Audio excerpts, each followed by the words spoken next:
Well, again, welcome everybody and thank you all. I try to make, these little meetups with everybody to thank them in person or our version of in person now for all their help this weekend with doing these great panels and helping in every facet that they have been. It's really been a big boon.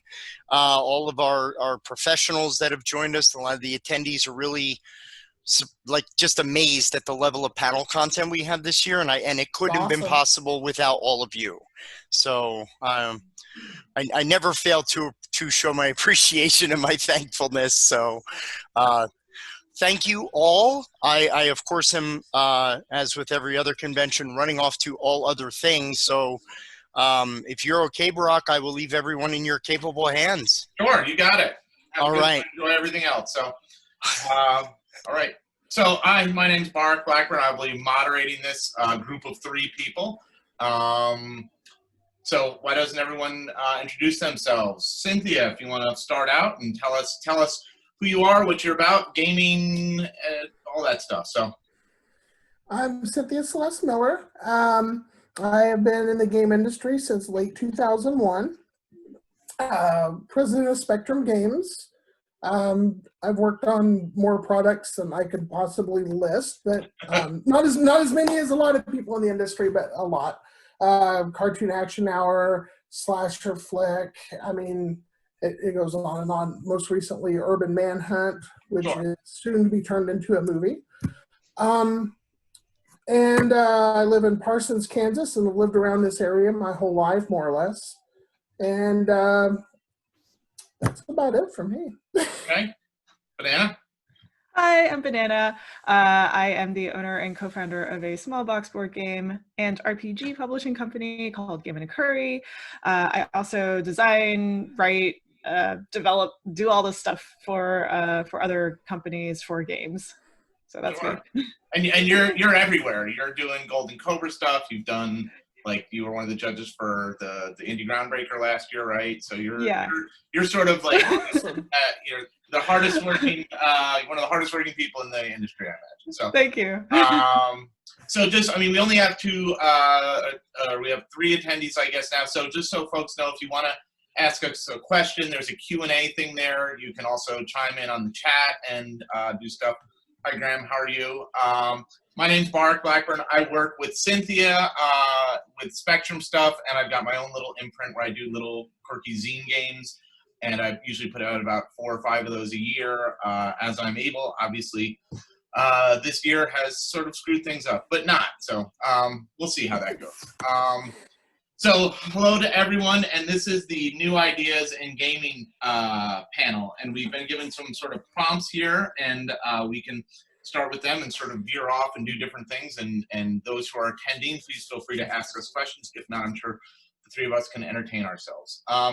So New Ideas in Gaming, the first thing it would bring to me is let's look at what this year has been. 2020 has been quite a year. We started with January, February, and yay, things were there. And then around March 11th, everything went sideways and south and here, there, and everywhere. And it dramatically affected gaming in many ways, I imagine, both good and bad. I personally have done more gaming than I have in a long time. I try to sort of connect with people and do stuff. I found that I had the mental energy to do that and stuff, and I thought it was great. I ran a mini campaign, and I've done a whole bunch of other stuff. I designed some micro games for a bundle that Doug Lewandowski did, and stuff like that. But so let's talk about sort of what 2020's been for everyone and sort of their take on that, and we can get to some specifics. So Cynthia, Banana. So Banana, you've done a bunch of games, right? Yeah, I feel like I'm playing more games for sure. I also feel like, I don't know about all of you, but when you go to a convention, it's mostly just running around and doing industry stuff versus actually playing. So it's kind of nice to just sit back and actually play some stuff and actually schedule some time. Even though, scheduling is still sort of strange.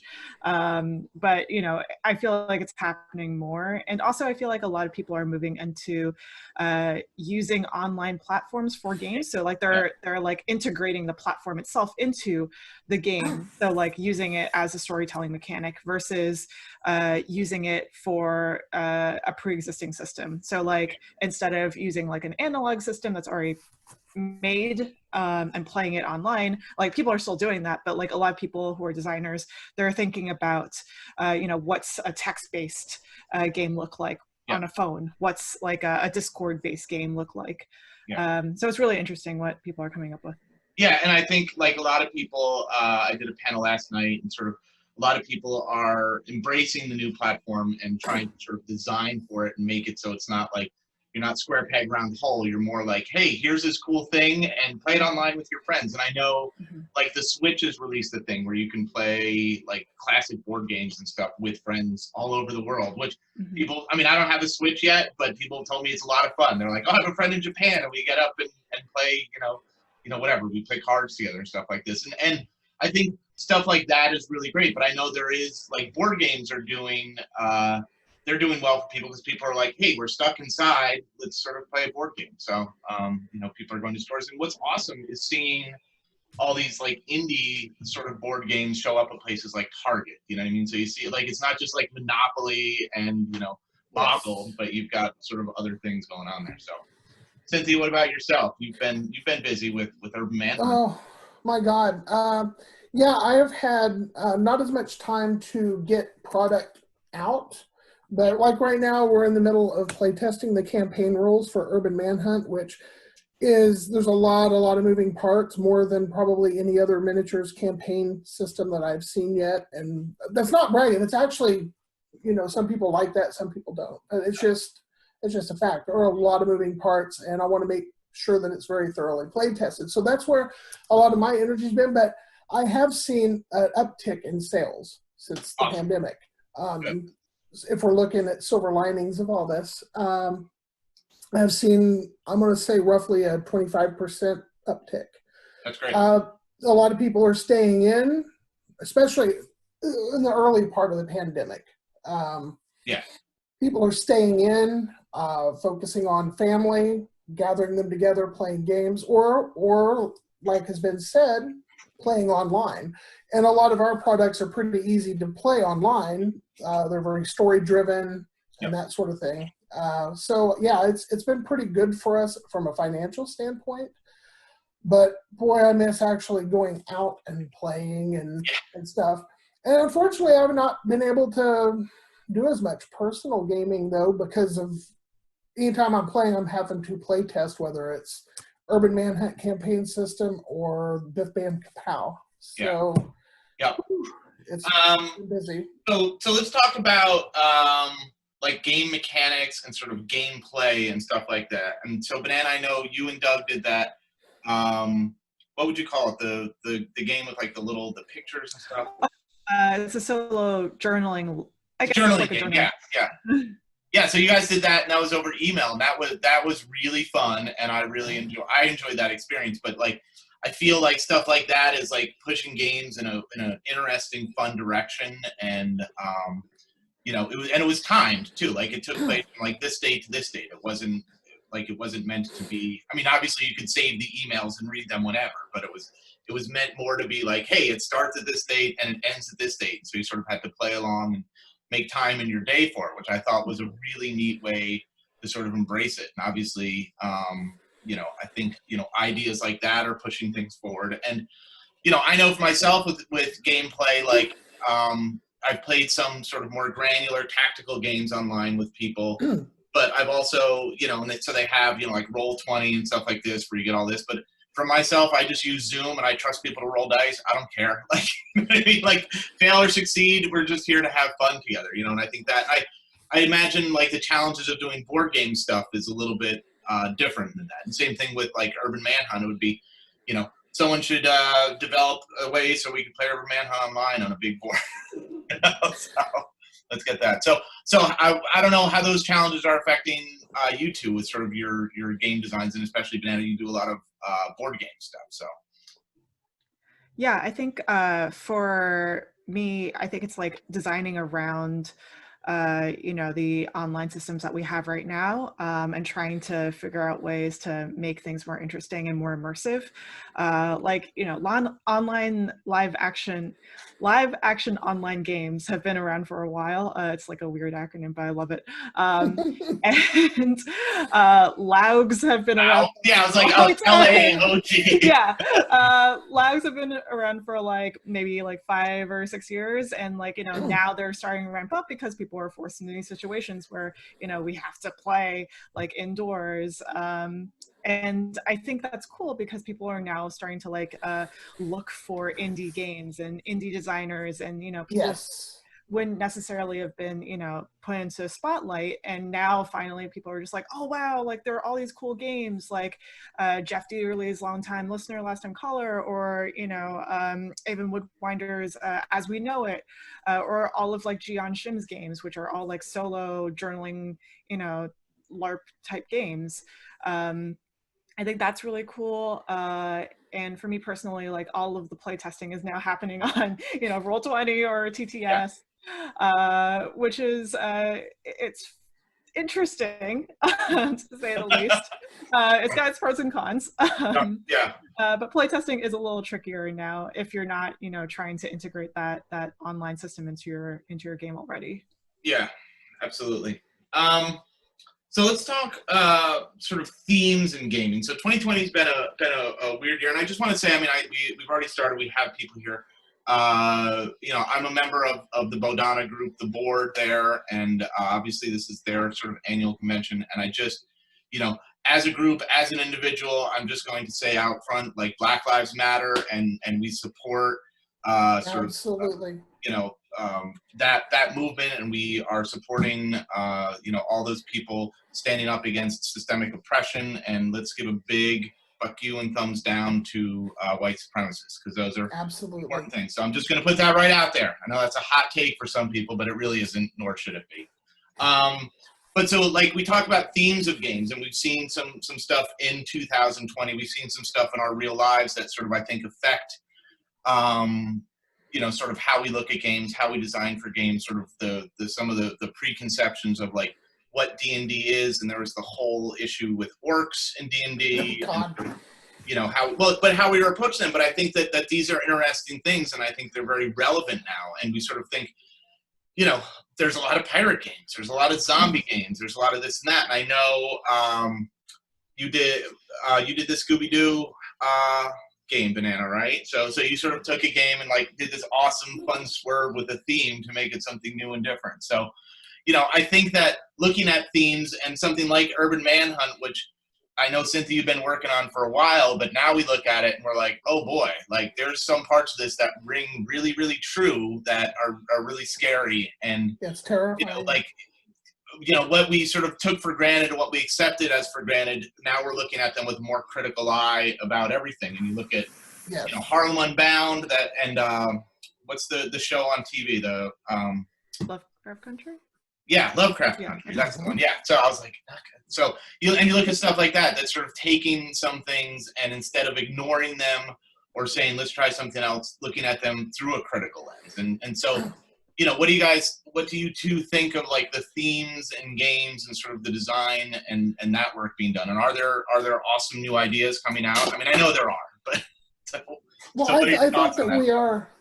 I think we are going to see more and more of everything put into the light for us to examine as gamers. And of course, you're always going to have the people who are against that, who are like, oh, social justice warriors or whatever. But I think we're going to see more and more of that until that becomes more or less the norm, or until it's not even a subject for debate anymore. That's my hope, because it shouldn't be debatable. Yeah. I mean, everyone should feel okay with being represented, and everyone should feel okay with other people being represented. I don't even understand the issue behind that. I mean, I do. I know what it is, and it's ugly. But hopefully we see less of that being considered controversial in terms of themes. The whole orc thing, for example. Nobody's saying that you can't play orcs as an evil species, but we're just saying, hey, let's look at this. You know, and it opens up storytelling possibilities, you know, from that standpoint. Yeah, and you know, I think that but I think sort of, obviously any game is what you make it. And I know there was a release during this time period of a sort of a twist on a normal fantasy game, and it came out and people were like, oh, your dwarves are like the old dwarves, and there was a lot of heat. And I know that the author was basically like, look, like, I'm going to work on fixing this, but at the time this was where we were. And I think sort of looking back and looking at things through a filter and be like, yeah, okay, let's try something different now. But I think it gives us a chance to try new and different things and to explore different ideas. And then you have games that are, their theme is very different, and some are very quiet, and some are, journaling games and letter writing games. And I think those things are great. And I think there's the whole like hope punk movement of games that are sort of about kind of positivity. And for myself, I've had, something that I've been working intentionally on is sort of like moving away from violence in games, as sort of a method of, because I've had a lot of role-playing games, especially really focus on violence as the primary means of task resolution, sort of like, conflict resolution. Like, let's just use it with violence. And I don't really like violence personally. So it's like trying to sort of like move away from that and trying to think of other ways that we can do things. And I mean, there's obviously violence in our world, but in my day-to-day life, I don't really encounter it. It is not how I solve problems. I might yell at a computer, that's acting up, but I don't really punch things or wield a sword or anything like that. So I get that it's fantasy, but at the same time, like, can we sort of strive to be better and move towards different things? Honestly, with Urban Manhunt, I mean, it's clearly a very, very violent game. Yeah, absolutely. Absolutely. So, but however, it's actually put into, it's framed so that it's putting it out front saying, this is what society is. This is not pretty. Yeah. And society celebrates this, and so it's a very dark satire at certain points, and it really does kind of poke fun. Not really poke fun. I guess more of the term to say is let us see that for what it is. Yeah. Yeah. I say like what Senful Lim and we recently released a Kickstarter for Jiangshi Blend the Banquet Hall, which deals with similar issues, where so the game itself is based in the 1920s, and the players are Chinese immigrants or come from a Chinese immigrant family, and they're running a restaurant because that's one of the few jobs that you could do back then as a Chinese person. And so the game itself deals with a lot of oppression and racism, and they manifest themselves as the Jiangshi, the hopping vampires that come in at night. So there's that element to it that's intertwined into the game, but the game itself is actually about trying to deal with day-to-day living, just like you have all the stuff compressed, like you have all these terrible things happening, but at the end of the day it's about being resilient and being able to survive as a family. Yeah. So I think that Wow.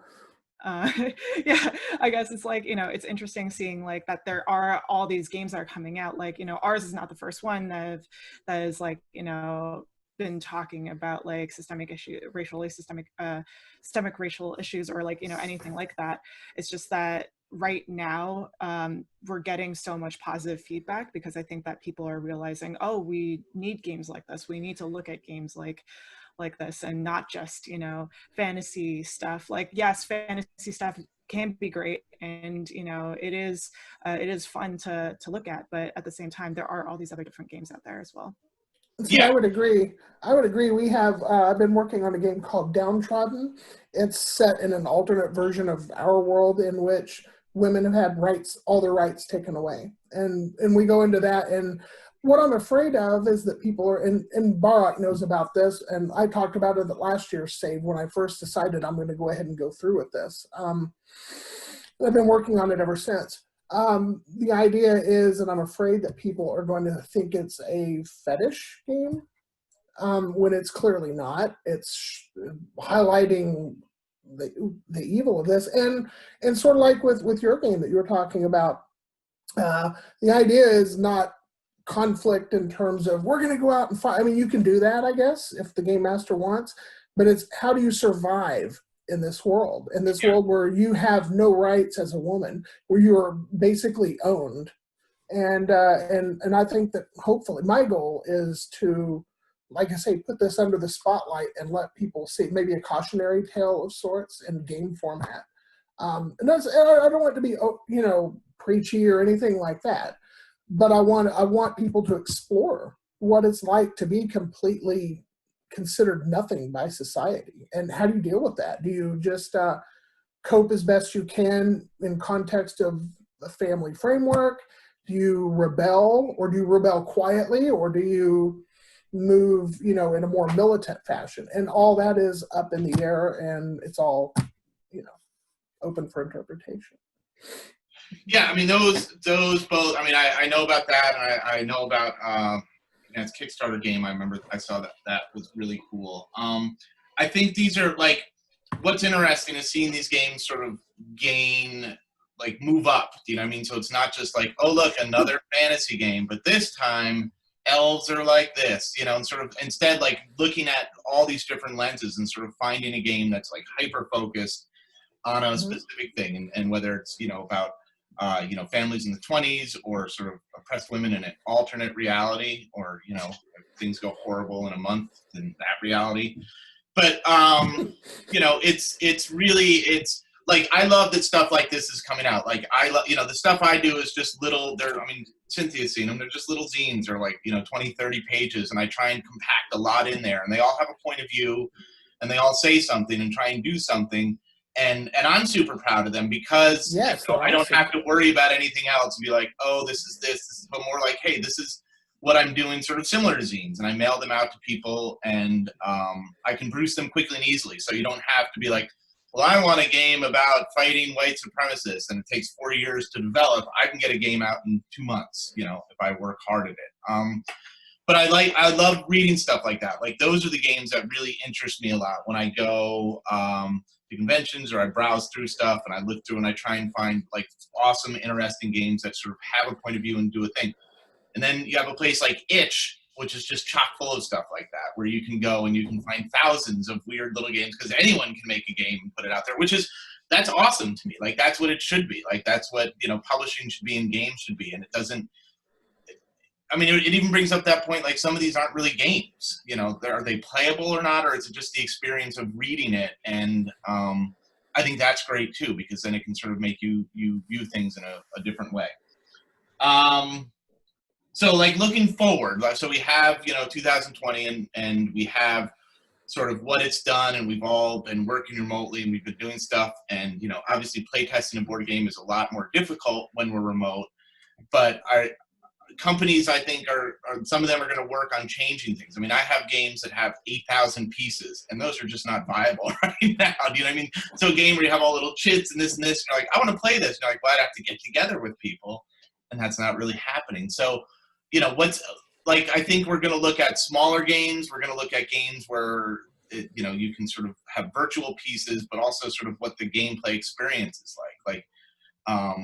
What do you think is going to in the industry? What's going to happen with this? And are we going to see 6 months from now a wave of like really interesting games where you buy it and you send pieces to your friends so you can all play at various points in time? Or what do you think? What would be awesome stuff that you would love to see? So, anyone?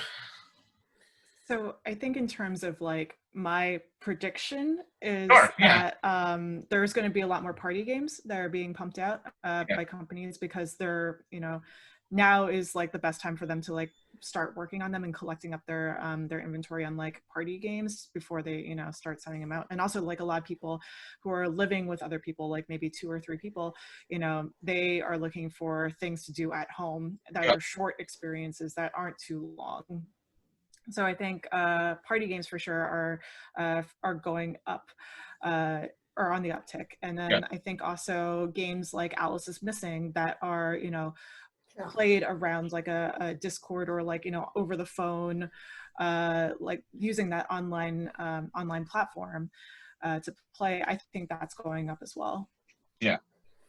No, I think sort of, and I love stuff like that. Like, I love sort of having a game experience that, you go to the mailbox and you get something in the mail. You open your inbox and there's something there. You get a text message that's part of a game you're doing, and it focuses on sort of having this micro experience. So like your game was very much like that. Like every day I would get this email and be like, oh, let me stop what I'm doing and focus, even if it was just like 10 or 15 minutes on doing something that made this experience, as opposed to like, let's sit down for an hour and a half. Sort of the micro experience part of it, I think, is awesome. And so one of the games I did, it's not so much a game as it is sort of an experience, was like listening to music together as sort of an experience. So I do these like weekly playlists and put them out where I listen to all the music, and it's just a Google slideshow you can power through.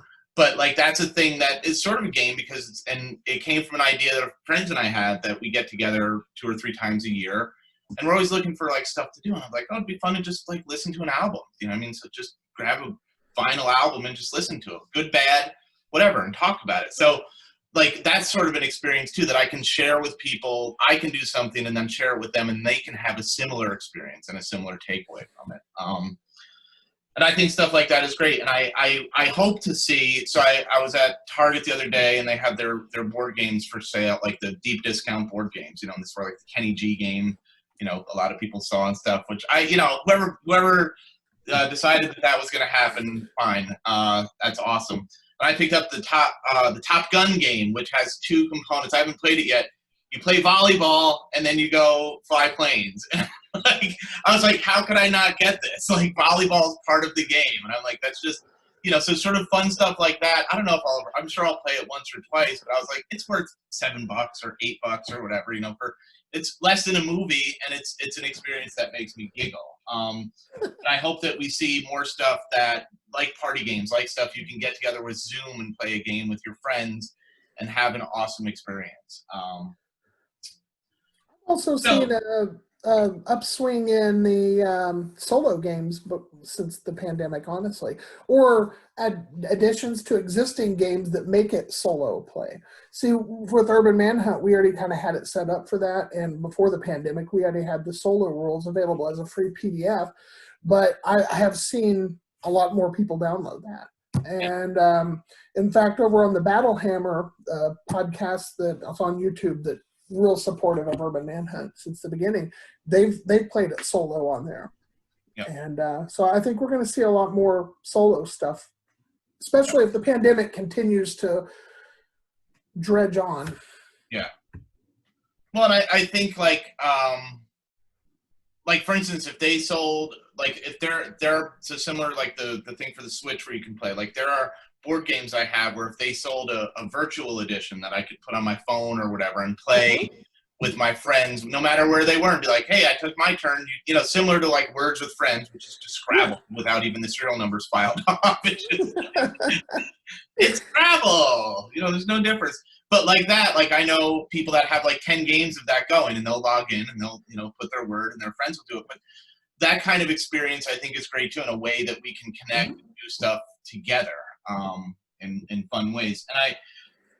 And I'm excited to see sort of what may come out of it, and I hope that the companies that are thinking forward and sort of pushing the bar further can bring us awesome stuff that I'd love to see in Target. I don't need any more Cards Against Humanity in Target. I've seen enough of that.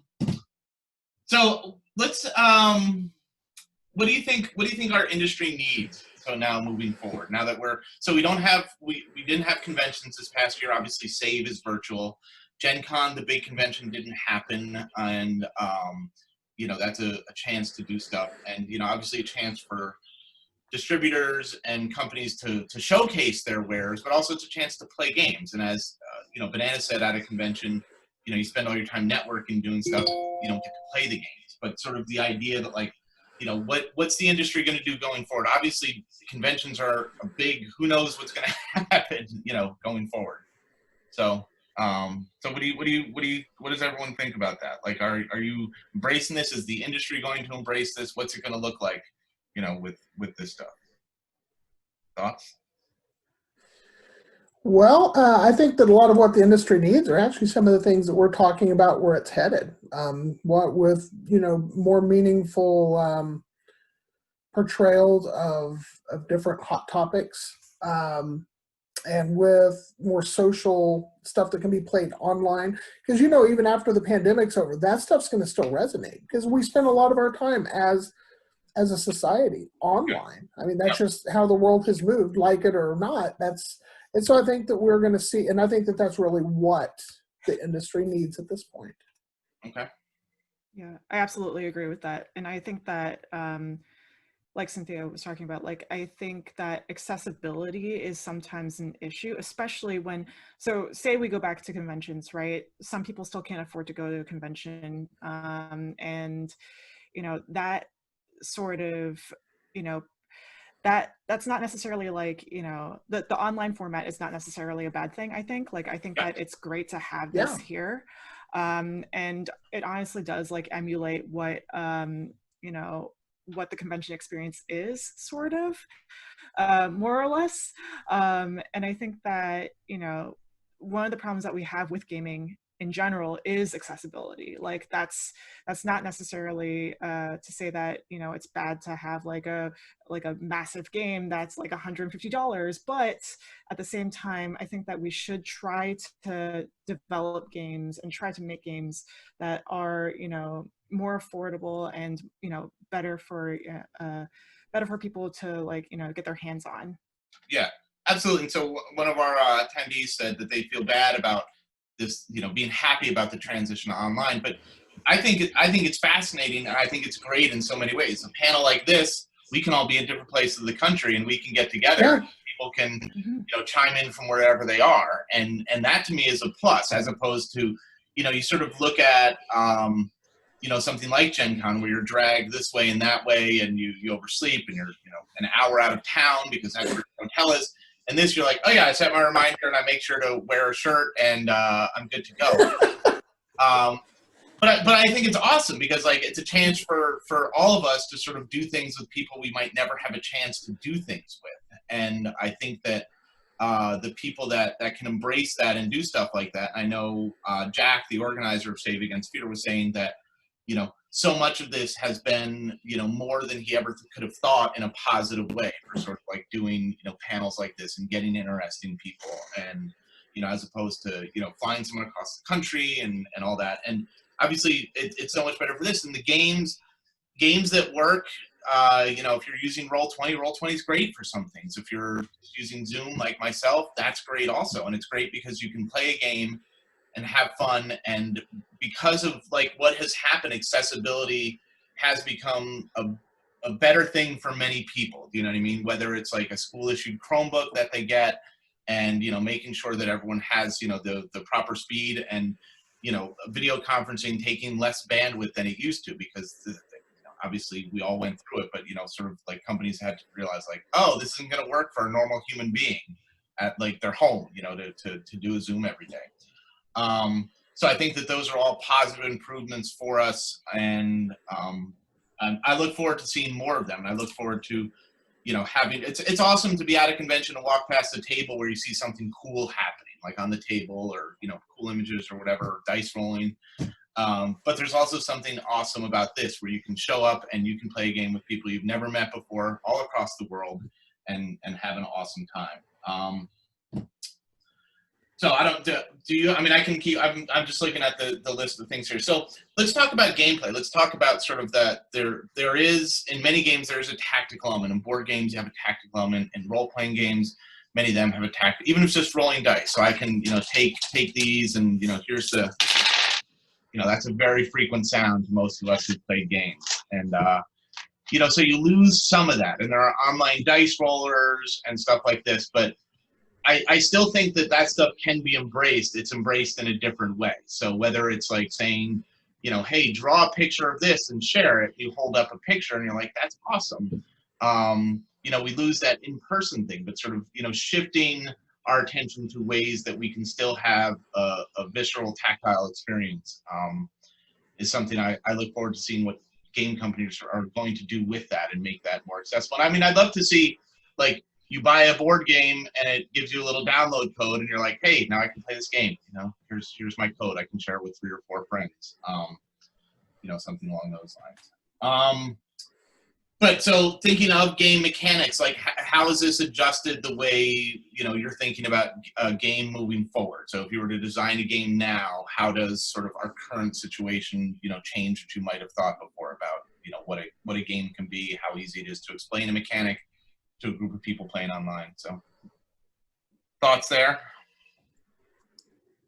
I think it does take longer to explain rules. So time is always sort of that blocker, right? Like you always have to account for how long it's going to take for you to explain all the stuff, whether it's through text or through Zoom like this, because you can't just reach out and be like, here, this is how this piece moves, or like, here, points this part in the character sheet. Like this is this is what happens when you do this. So it does take a little bit more time to explain things.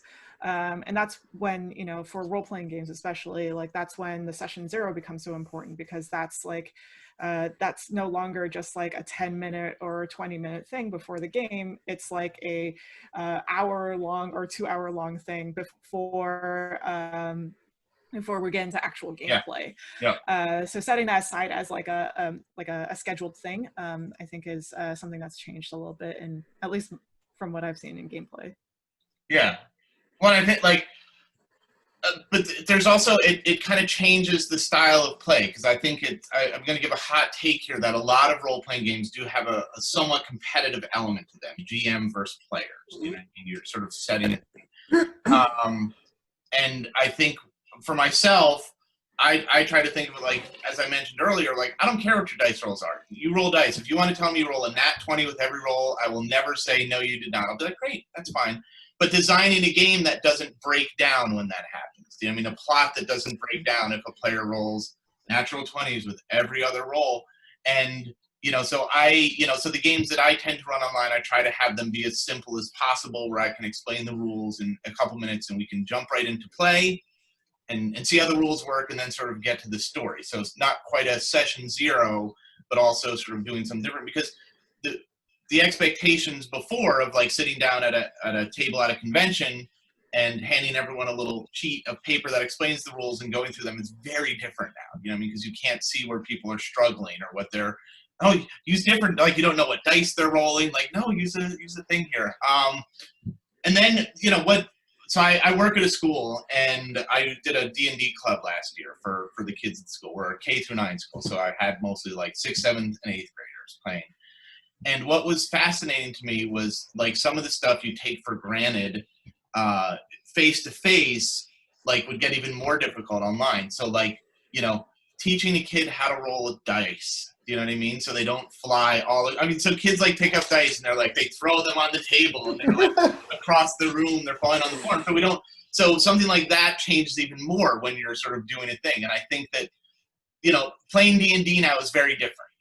If you were, using something like Roll20, where like you need a map and you do this, and there are very cool features, like here's what your light can see, like in, when you log in, but also I think there is a bit of a learning curve there. And I think games that would allow you to jump in and learn as you play are going to be something that I think designers will have a challenge to work with, but a good challenge, a way that like you can learn to play for the first hour, and then you can get to the story, of everything. So, I think that's the way it's going to head also. I really do. I think that we're going to see more and more streamlined systems that can accommodate both live play or online play.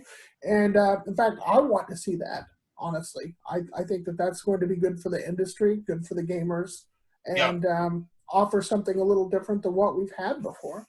Yeah. Mm-hmm.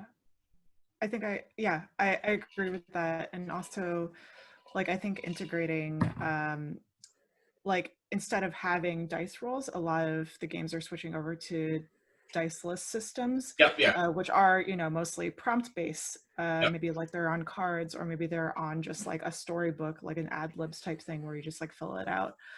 And it's like interesting to see how players interact with that on online systems. And I ran a game. One of the sessions of the game I ran this year was we used like the Deadlands thing, and I found a card playing like online thing, so I could set up the deck and do that. And so when I had my Zoom window open, and then I shared another link with everyone so they could see what was happening over here. And I've done stuff with Google Docs as well, and like Google slideshows, so I can share information with people, so we can go on there.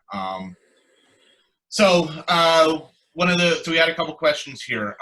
So one of the things that people are noticed is sort of doing everything online can create difficulties because, you know, there's this whole real life thing. So if your neighbor's vacuuming while you're trying to play an online session, it's going to be very difficult to play over the vacuum. So when you go to a convention, you're there and in person, and you can focus on the thing here. If you have young children, they need, you know, attending to. And so it's sort of, I agree that that's one of the things that's going on here. So there's a plus to it, which is like, I can do it anytime. I can go to Gen Con on a Saturday night because I'm done with work. You know, you don't have to plan a whole trip to Indiana.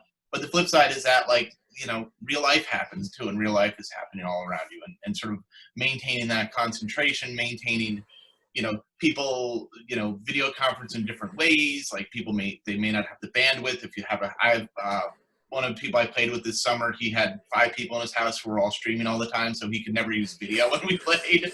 So you just have the little picture or his name there in the top.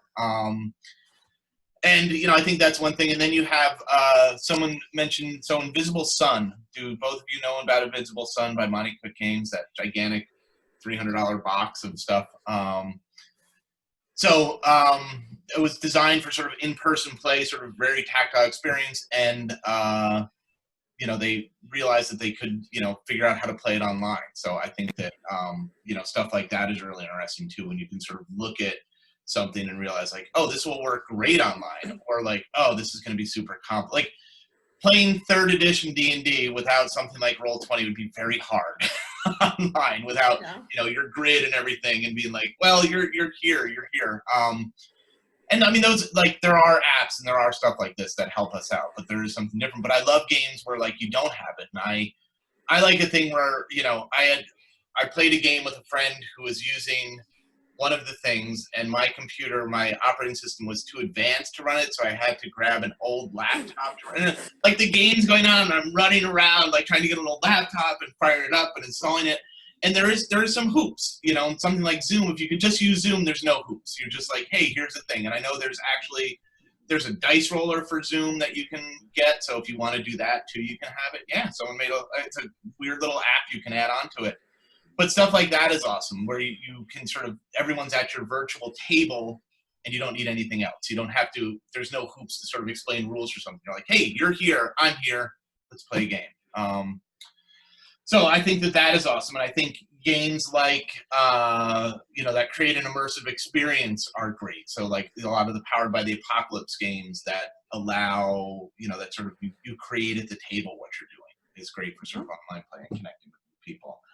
I mean, I know for myself, it's changed the way I look at game mechanics or something, and I have games that just don't work. So I have a game that we all listen to music together and sort of share a story together, and you put the music on kind of quiet in the background. We can't play that now. Like, I can't stream a song and have other people sort of talk over it and do anything here. So that's a real bummer, because it's a game I would love to play right now, but it's just not, it's not viable really, you know, because it's a game that is meant to be in person and have that sort of feel. But I like the experience of making a game that's a 2-person game that they can get together and just, you know, text or chat with each other and play a game with nothing really getting in the way of that. Yeah, I tend to agree. And I look at game systems differently also for the same thing. And, you know, I'm looking at them in ways that I wouldn't have a year ago. Yeah. Because, you know, before my only concern was, okay, will this be fun for my group? And now you have to also kind of look, will this be fun for my group in an online setting as well? And I find myself, that's affecting my purchases too, aside from going in on the big HeroScape thing. But it has, you know, I have shied away from buying certain things because, well, you know, wouldn't be that great for online play. Yeah, absolutely. Yeah, I think people are thinking a lot more about the user experience as we are living here, like now, because, you know, being in the space, we're now full-time, like both working, sleeping, and, you know, eating at the same place now. So I think are just like starting to build experiences around that.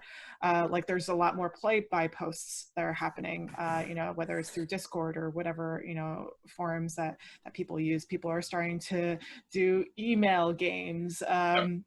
Like I'm working on an email game with Lucian Khan, which is like one of those, like, you know, those like cursed emails that you get, like cursed emails that you get. It's like a chain email thing. Like working on a thing like that.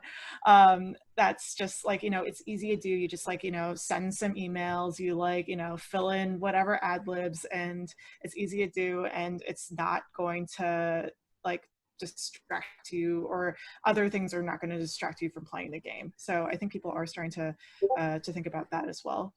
Yeah. Do the two of you see, like, I wonder what's going to happen to sort of big games, big board games with lots of pieces and lots of rules and lots of fiddly stuff. And because, you know, without sort of an online component, so I backed this game years ago, Rising Sun. Took a long time to get to me. It's a gigantic, there's hundreds of little pieces and this and that. And I've never played it because it also, it's a game that requires between 4 and 7 people, you know, so it's a very limited sort of, it's not like 2 people could play or 3 people, you have to get the right number of people. But you think about a game like that, like, is that less appealing now for people? It might be appealing to play once a year. You get a group of friends together, you meet at a cabin somewhere, you're all wearing masks and you play. But I could see games getting smaller, more intimate, and I still think there's a place for rules, but sort of that idea of like these very sort of like, you know, big box games. And I know but Heroescape allows for a smaller number of players, and it can even be played solo, right? No, you have to have 2 people, unless there's some homebrewed thing that I can think. Because one person still acts as Zargon or Morcar, depending on if you're in America or the UK, and then the others are the players. But you can play with as few as 2, yeah. But you know, I've been actually really surprised that the big box games are still thriving. I guess I don't know if it's people are looking forward to a time when the pandemic is no longer much of an issue, or if they're just you know, have a family in-house that plays. See, that's the case with me, is I never have a problem with assembling a game group because our kids all play and we play. It's a whole family thing. Yeah. So we don't have to rely on going to a game store or such. So big box games are still generally okay for us. Yeah. But I do, like I said earlier, it does affect my purchases because I can only play with it. If I want to play with other people, then, you know. So, you get a big box game that everyone's into. If they're like, hey, this game, we're all, you know, this, people might be like, I don't want to play that. So then you're sort of stuck with your game and you're doing whatever you can with it. Yeah, I mean, I think, so I have a friend, and we get together, I would say every 2 or 3 months, and we meet, we're about 2.5 hours from each other, and we meet at a mall in the middle, and we sit in the food court and play games all day. That's like, awesome. I bring, like, bags of board games, and like, no, you know, most of the time the security guard's like, what are you guys doing? We're like, playing a game, cool. And it's a great thing to do, but like that, we don't have that anymore, do you know what I mean? Like, and that's, you know, it's not really the sort of thing that we can do, and that's a real bummer. And then you have, you know, sort of the online commitments, or you have a friend who's across the country, or you're doing stuff and they have an internet outage, and there is a kind of a, like, you know, sadness to the whole thing of not being able to get together with friends, which makes that sort of, when you can get a good online experience, that much better. You know, it's something, I mean, I you know, and again, we didn't do it a lot. We did it every 2 or 3 months. But I miss it. You know, I mean, I miss seeing my friend and, you know, sort of getting together and doing stuff. And for some people, that's conventions. You get together with people and you play games and roll dice and make new friends.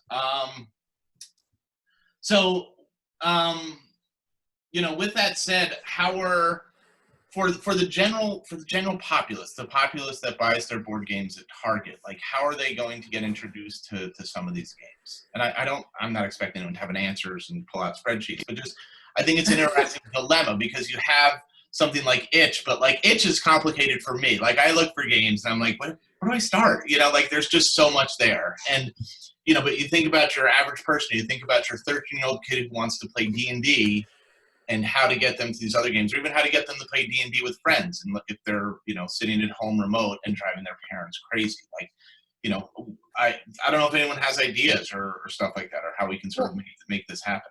Well, I have noticed a lot of more starter boxes that are designed more for big box stores and places like that. D&D's done it. Call of Cthulhu's done. I mean, we're seeing a lot more of that, and even in the miniatures games, Mhm. I'm seeing a lot more pared down entryways into. I think even Games Workshop has Space Marine Adventures. I mean, so I think that people and companies, I should say, are being more conscious of bringing new people into the hobby. Yeah. And I think that's the way, is cheaper, more easily digestible starter box sets. Yeah.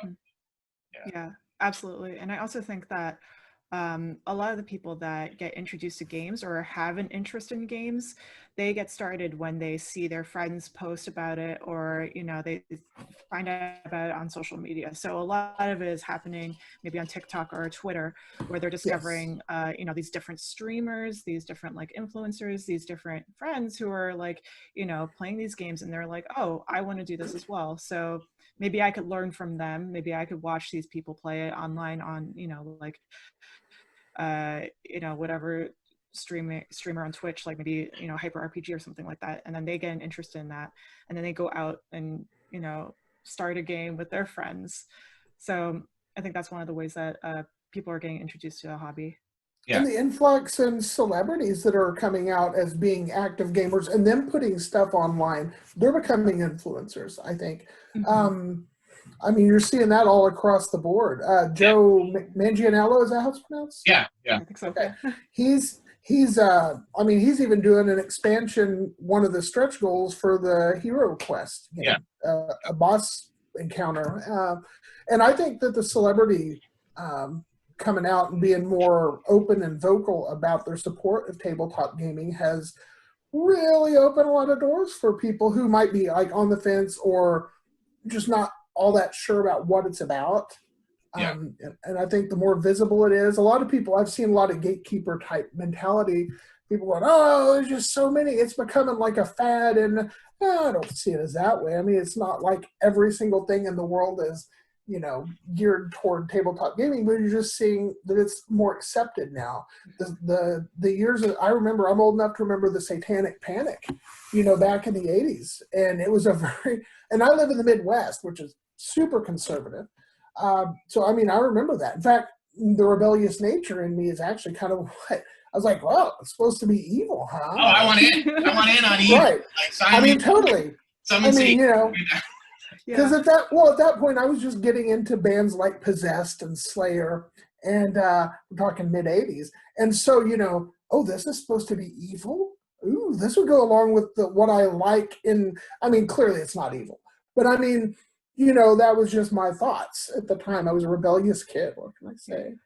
Yeah, what Cynthia's saying about gatekeeping is actually really interesting, because I think that we, as we get more games and as this becomes like a bigger thing, we shouldn't be treating this so much as like a niche little thing. It's becoming more and more like movies and TV, and this is a medium versus like a niche thing that we have to in a corner, right? Like this is just like any other visual medium or any other medium that we tell stories through, or sort of like experience through. So I think that's like a interesting take on it. Yeah, and one of the things, and I had a friend who worked in a comic store for a long time, and she would always sort of get the thing where people would be like, oh, what characters, people would sort of do the gatekeeping thing.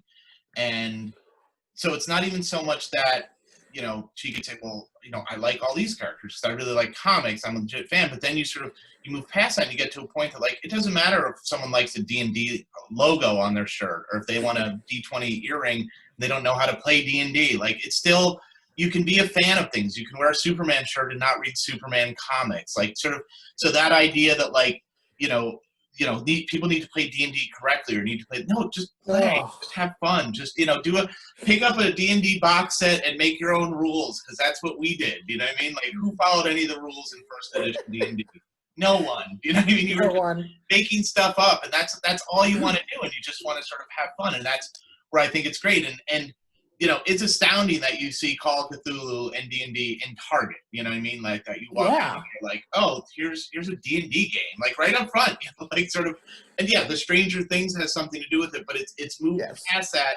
It's in the consciousness, and so many people now they're getting their medium through YouTube and through Twitch and through stuff like this, and they'll sit there and you know, kids will, when they, you know, whereas Cynthia and I, our generation is used to watching TV, like, you know, and so we go back to the days of like, you used The Simpsons, you would put in a VHS tape so you could tape it and watch it. Oh God. And you move past that, but they're still watching TV. And nowadays, kids watch their phones. Like, what are you doing? I'm just watching my phone. You know, and they'll sit there with this tiny little thing, and they're watching, you know, for hours. They'll watch, you know, these people with their little videos. They'll watch videos on video games. They'll watch people playing games, and it's so different. And I think the people that are embracing that and creating that content are doing a service to all of us in many ways, sort of to play things and to sort of introduce them. And it's fascinating. And the great thing about it is it doesn't need to be for you, meaning like you may not enjoy it, but the fact that it exists is awesome. I can play a game a certain way. Cynthia can play it a very different way. Who cares? Like, just play it and have fun. But I mean, I think it would be awesome, you know, not having game shops be open and stuff like this is a real bummer, because you might not get introduced to things, and you might not be able to pick up a game and look at it and be like, I want to play this game. It looks great.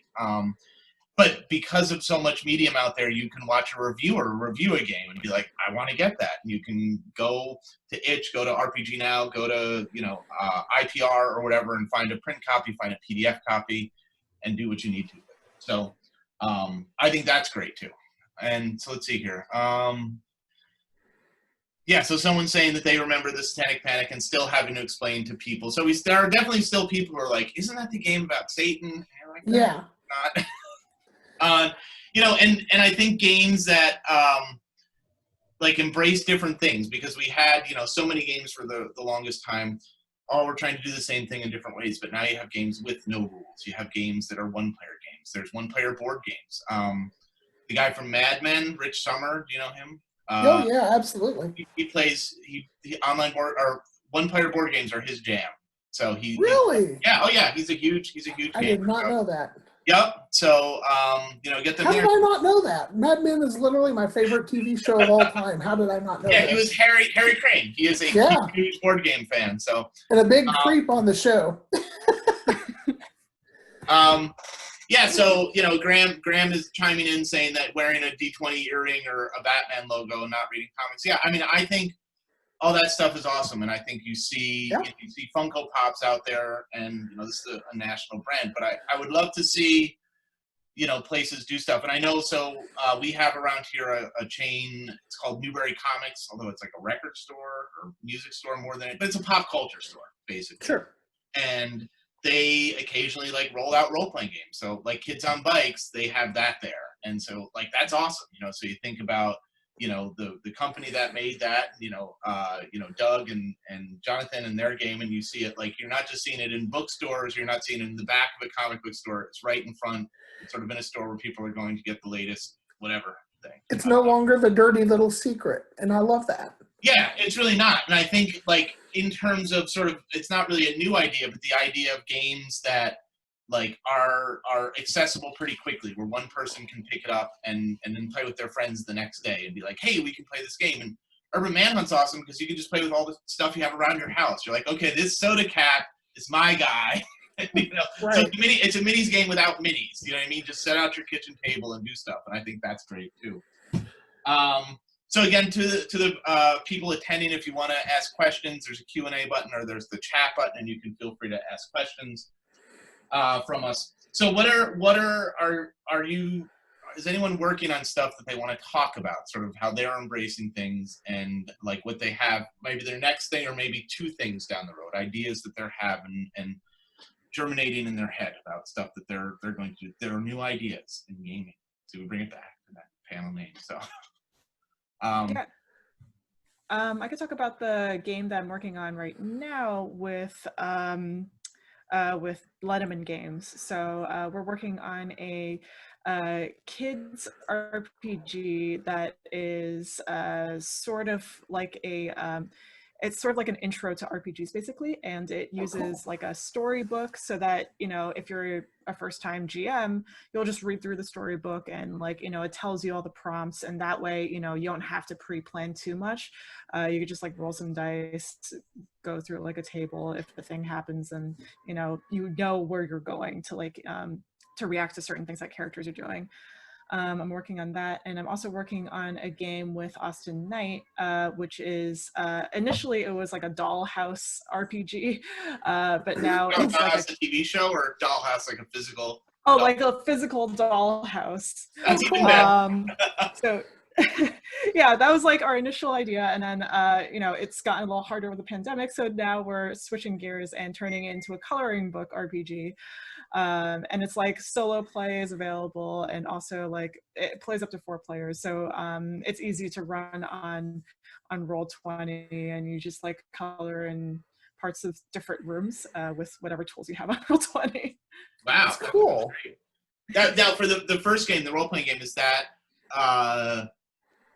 like that'll just be a book, like it's not extra things involved, or it Yes. sounds like it could have little widgets involved with it. So Yeah, so it's a book. It's based on the series called Questlings, which is also going on a Kickstarter. So it's sort of like paired up together. So you have the Questlings kids books, and then you have the Questlings RPG. And with that Nice. Kickstarter, we're also there's also an option for the pledges where if you want to, you can also donate a copy to your local library when things open up again. yeah, well, the libraries around here they're doing like you can reserve stuff online and pick it up, but I think there's some of us have nostalgic feelings about libraries where D&D happened on Saturdays as kids, you know what I mean? So it'd be nice when stuff like that opens back up. But I think having role-playing games in a library is awesome, but I've talked to librarians and they say it's a hassle because you never get them back. Like a kid will take a monster manual out and just, yeah, I don't care that I'm late, like, you know, whatever. So, you know, it's one of those things, like you want to have it accessible, but it doesn't really work that way. Cynthia, what about you? Well, I've already mentioned a couple of the things, so I will mention the third, Sure. which is Biff Bam Kapow. It is the role-playing game that emulates 1960s era superhero television shows. So, Like Batman? I mean, yeah, that's the main one. I mean, I'm not going to lie. But also, it also covers the Green Hornet Yep, TV sure. show, and then the unproduced Dick Tracy, the pilot. That's what I'm looking for. But I mean, it could also do, without a big stretch, it could also do something like the Monkees. You know, it's sort of zany. Yeah, you could. TV Yeah. show, that sort of, it's just madcap, I think. But those three particular shows though are the focal point. So like and so that's what I'm working on right now, and it does have dice rolling and very minimalistic card play, but that can very easily be done because there's not that many cards. Where the cards come in are, if you remember the old Batman TV series, you had one story was 2 episodes, at least in the first 2 seasons. So you had a very specific format that followed. You had, you know, the bad guy does something, the good guys end up with the confrontation, the bad guys get the upper hand, put them in a death trap at the end of the first episode. That's where they leave that. Then the next episode, it begins with them figuring out a way out of the death trap. They go after the villains again, and in the final battle, they end up beating the bad guys. Now, of course, being a role-playing game, we can't make it, you know, exact. Yeah. But what we've done is we divided into 2 episodes, and then you have at the end of each of those episodes climactic fight scene A and climactic fight scene B. And to weight things in favor of the villains in climactic fight scene A at the end of the first episode, the game master has villain cards they can play that'll really screw the day up of the heroes. And then vice versa, at the end of the second episode, when you have climactic fight scene B, the heroes have cards that they can play to help. So, and then of course, optionally, you can strip all that out. If you want to not follow that formula, you don't have to. You can take the whole climactic fight scene thing out. But that's where the card play comes in. And there's not very many cards, I mean, to be honest. So it's going to be easy enough to handle online. Yeah, and again, there are numerous sort of free apps where you can create a custom deck of cards and upload your own images and you can play and have it shuffle for you and stuff. I'm working on a couple things that I mean, they're small games, so like they're meant for like 2 people, 3 people. One is a 2-person sort of game that's sort of like the Mandalorian, if you want to say, but it uses the I Ching as an inspiration.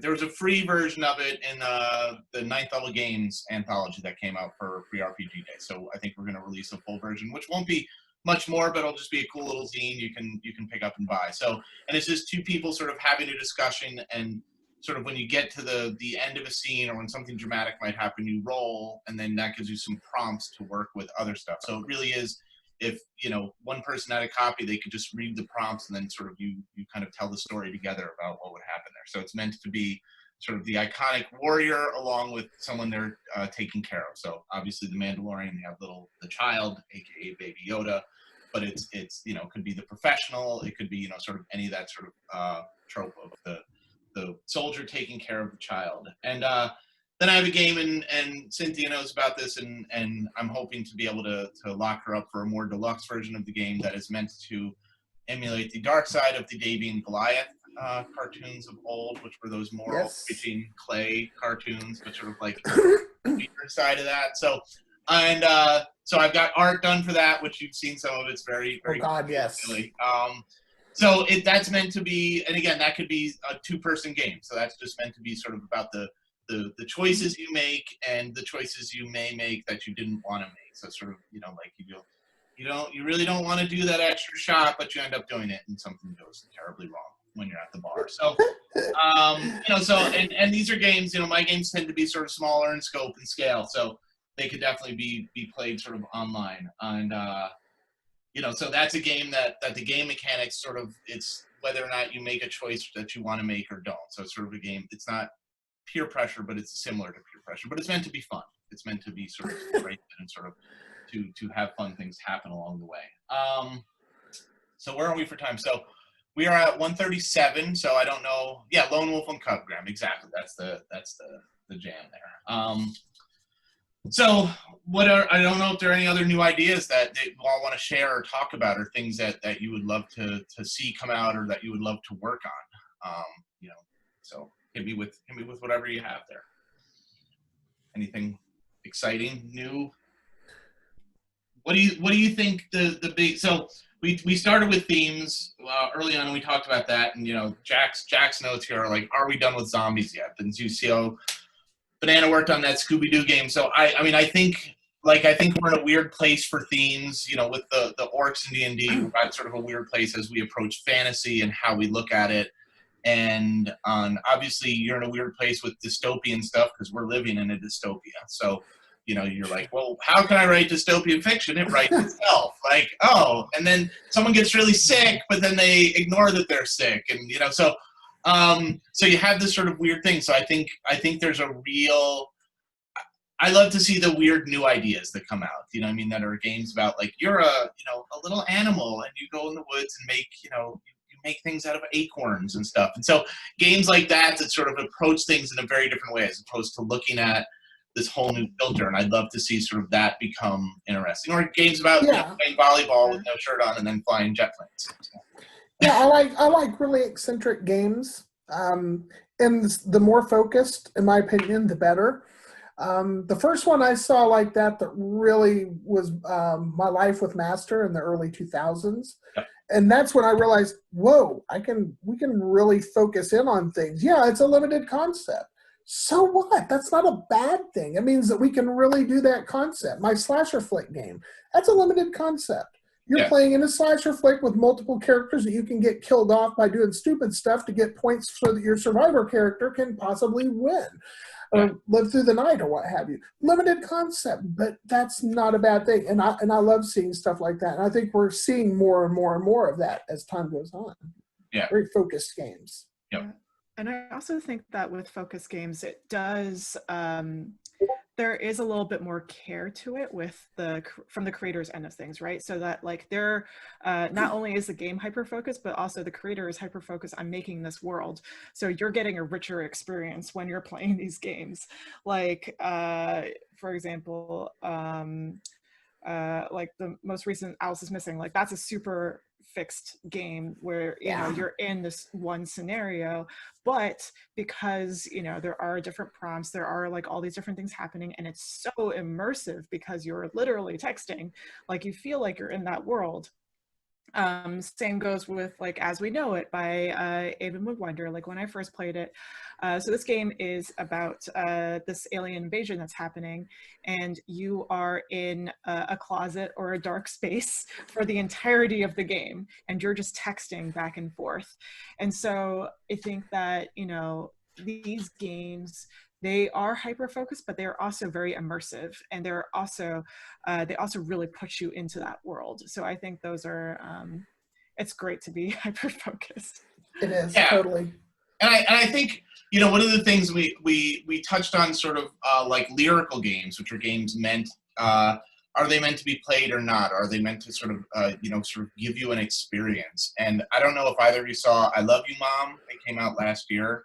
It was a one-page role-playing game, and say what you want. I'm gonna pull it up here just so I can give people the information about it, because it was astounding to me. It's a game basically. You're you know, somewhere where there's a shooting happening, and you sort of answer these prompts to, like, you know, it's Nicole Winchester created it. It's a short single-player LARP about the inevitability of gun violence in America. And, you know, something like that, like it's one of these, like, it shook me to the core, but it gave you that visceral experience just reading it. Like, it's not meant to be played. It's meant to sort of be a statement on something. And I think that we're at a place where games can be that too, you know, where you can sort of, you can design something and it can be a one page where you read it and you come away crying, you know, just.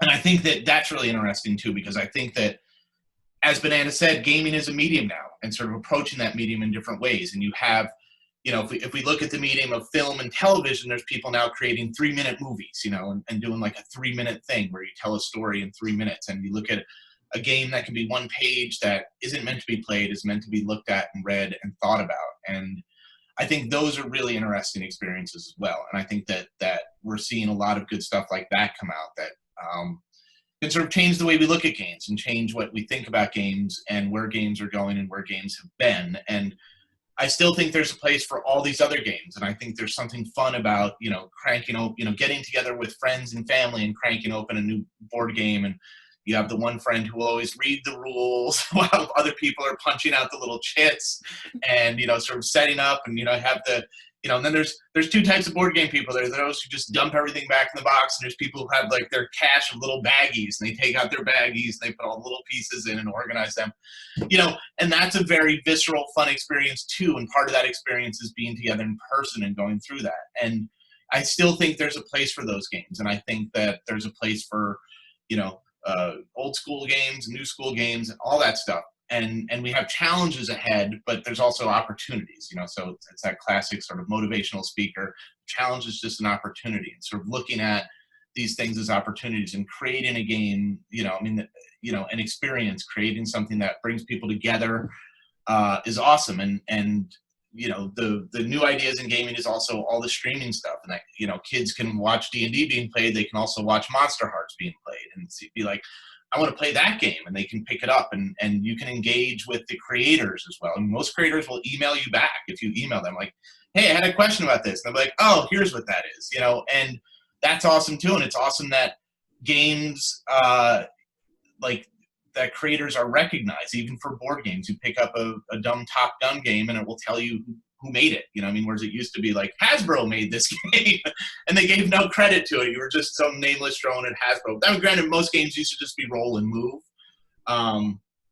So I think that these are all great things in the grand scheme of things, and sort of your new ideas in gaming are so many right now, and we're sort of in a golden age of awesome stuff, even though game stores aren't open, because you can just pick that up. I want to go back a bit on to the topic of writing about dystopias, because Yeah. I think that even though we are in a dystopia, I think that writing from what you know is really what makes a piece strong. So like when you're writing about something that that you have a lot of experience with, or something that you like are really familiar with, that's when you make something that's really, really exciting, because it's so deeply personal and it's so like, you know, it's so rich and full of meaning. And I think that when people see it and they, you know, start consuming it, they'll realize like, oh wow, this is a really impactful story, or this is a really impactful game. So like, even if you want to write about dystopias, like, you know, and maybe it's not the best time to do it right now, even if you do want to do it, I think just go for it, because honestly, you might be able to like make something that's really, really personal and really good for the industry. Yeah. Oh, and I totally agree. I mean, I more meant dystopia like Hunger Games stuff, which also has a place, but we are in a place now where people can write from personal experience and can do stuff. And I think that doing that well is awesome. And, you know, it's non-dystopian because it's reality at this point, you know, so writing about the experience of, you know, being non-white in America, that's not something I can write about, but, you know, people that can write it in such a way that it is very impactful. And I absolutely agree. And that's, you know, so we're moving from fantasy dystopia to more, you know, sort of, you know, now dystopian. And I think Mike Pondsmith, who wrote Cyberpunk 2020, was like, yeah, I didn't, and they've talked to him now, and, you know, he's like, look, when I wrote this, like, I knew what I was doing, and I knew the things, and so much of that has come true. If you pick up the original Cyberpunk, and obviously the technology is different than what he imagined it to be, but so many of the themes of what he was talking about are there, you know, and throughout the whole thing. And you know, I wrote a weird dystopian game because I woke up at Gen Con at 3 in the morning and had this like, I need to write a game like this. And I thought about it for a year and a half, and I ended up writing it. And I wrote about sort of, so it's about a bunch of kids at a prep school who decide to sort of rebel against their rich families and sort of fight the system. And the game mechanics are meant to be like the Spring Breakers movie, so you push yourself to go as far as you can without, you know, sort of going over the cliff.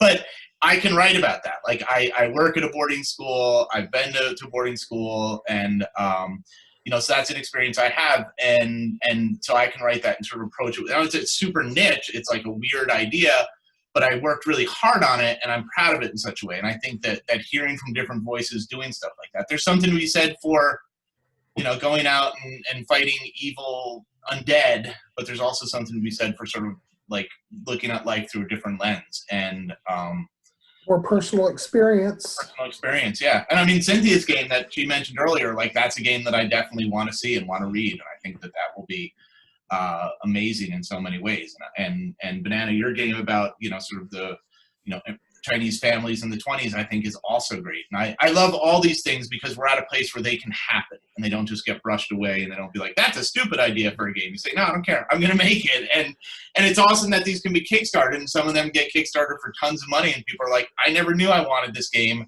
Now I need it in my life. You know, and that's where we're at. So. And the cool thing is that with games that are personal, like Banana said, you know, there's certain things that we can write about because we know. And we get to let people vicariously experience that, even if it's a bad thing, like in my game Downtrodden. Yeah. You know, people can step into our shoes vicariously and get to kind of see where we're coming from. And I think that's a very, very important, very powerful tool that we as game designers have. Yeah, absolutely. And yeah, I'm super excited. I think we're at a weird place. And I think if you'd asked any of us in April or May, I think we all would have a different view on things. But I think sort of having worked through it and seeing what we can do and how we can come together as gamers and as people and continue to be creative and continue to do stuff, I think has made us all a little bit better and tighter as a community. So yeah, I mean, I think we're about 10 of. If folks have questions, we've only got 2 people left. It's Neil and Graham. They can chime in. If not, we can let people run off and go to the bathroom for their next thing at Save or whatever else they're doing. I know, I don't know if either of you are involved, but Hunters Entertainment has their convention this weekend. So I was on with one of their people last night. Like Doug is, I know, doing stuff here, but he's also doing stuff there because that's the company he works for. So there's a lot going on this weekend. or you can just get some cider and donuts, and that's a thing too for some people. Drive around and see those leaves change. So feel free to pitch your websites, pitch your products, do whatever for the people that are here. Go ahead, Banana. Oh, yeah, sure. So my name is Banana, and you can find me on Twitter and Instagram and Facebook at Banana Chan Games. You can also find my company, Game in a Curry, at Game in a Curry on all 3 of those social media platforms. The next things I'm going to be working on are doing the RPG, which is, I think, almost done. I don't know what's going on with that, so I shouldn't say anything about that. But I can talk about Questlings. Questlings, the RPG, which is the game that I was talking about, where we're co-publishing and co-creating it with Leneman Games. And also the game that I'm working on with Austin Knight, which is the working title is Now/Then, which coincidentally is about a boarding school.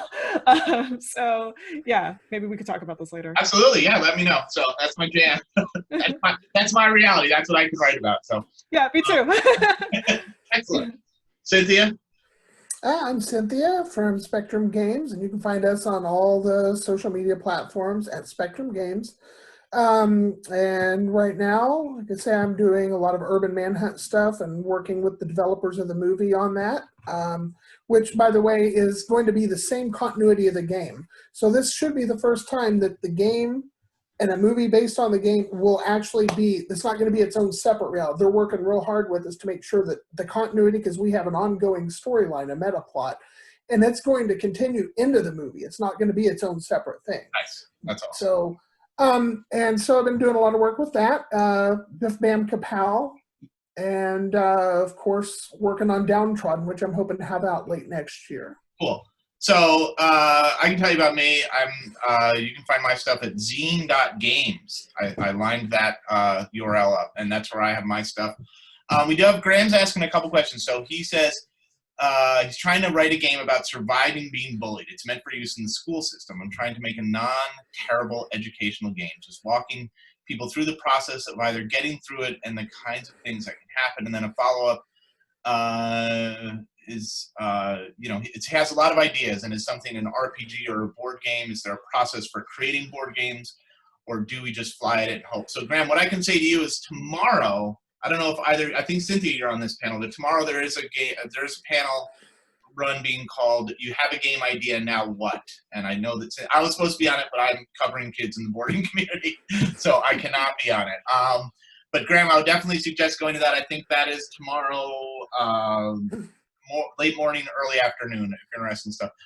So if we want, we can talk about the game about being bullied and sort of stuff there. I think that's I'm interested. Idea. Like, I think that's a great idea, and I think that's I talked about earlier making games without violence. Like, that's a game, if you can make it where violence is not a mechanic, in the sense that, like, you can't just, like, I'm going to make a high strength character so I can fight back. Like, sort of make the interactions be part of the game. Like, that would be an awesome thing to do. I don't know. Do you have any thoughts on that? Yeah, I think that with a game like this,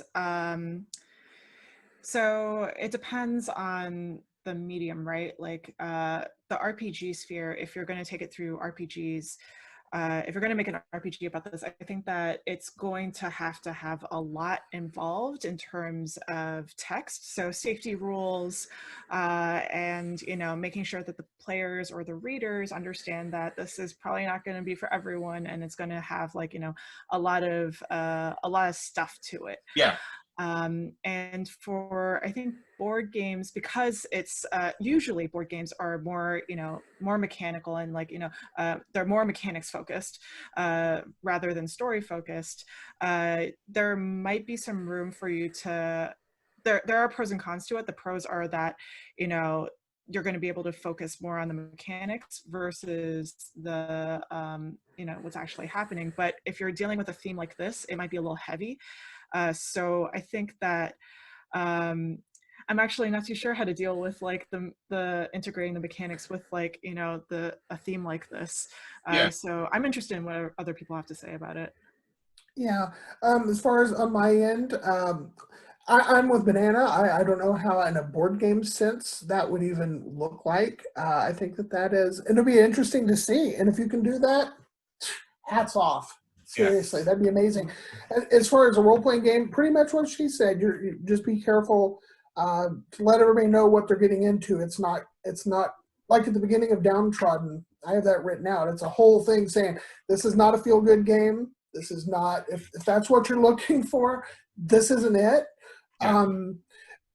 Not that it can't have positive aspects, and I think that if you are real careful and let people know right up front what they're dealing with and what the game is and what the game isn't, I think that you'll do okay. And I think conflict resolution is going to be very interesting, and be very careful with that. Would be my advice, because if you go into a more social realm of how to handle problems and bullies, I think that you can actually make a real difference with the game, and I will buy it.